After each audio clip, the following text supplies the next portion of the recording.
Hello, I'm Paul Dowd. I'm the Public Safety Director for the Cocopah Tribe. And September is Emergency Preparedness Month. And so all this month we're going to be getting together and speaking about this subject.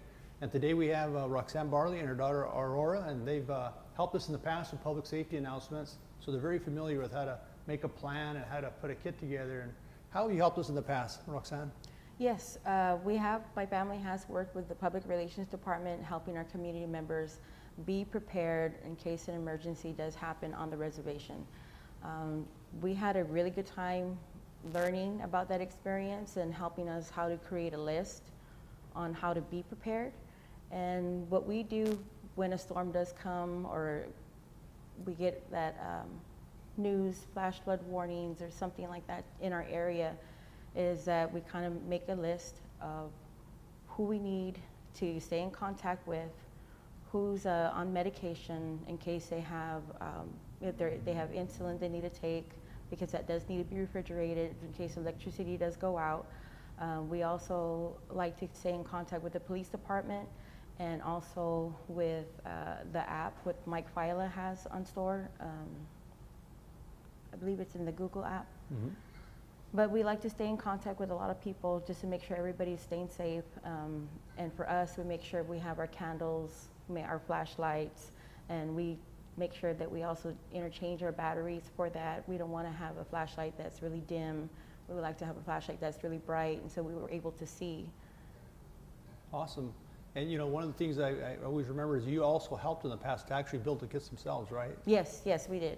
We got some kits together, just kind of get a little fundamentals, making sure that we have enough water, some food, non-perishable items, and some certain situations we have cans. You need to make sure you have a can opener, things that you don't really take into consideration having on hand because we're so used to having the electricity provide for us. Exactly. But yes, checking in our elders, checking in our loved ones who are on dialysis, or maybe they can't get around because they need crutches and they can't see during that time. So it's also very important to go and help someone that might have fallen and they can't get up, they can't get assistance, they have no electricity, no phone, their service is out.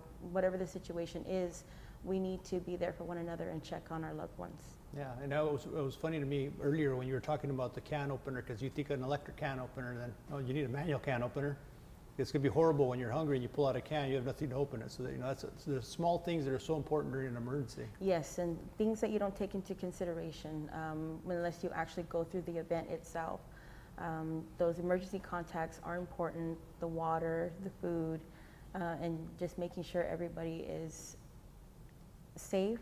And in case something does happen, make sure you have a plan where to go. Listen out for the radio in case they have a state of emergency. If we need to go somewhere, who's going to provide transportation? Can somebody drive? Can somebody help? That's why it's important to get all your contacts on paper instead of on the phone in case your phone does die.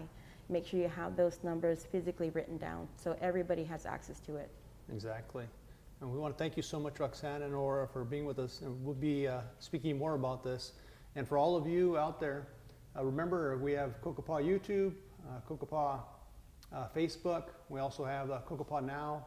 And we encourage everyone to go to ready.gov. You can download the forms. They have the plans. They show you how to put the kit together.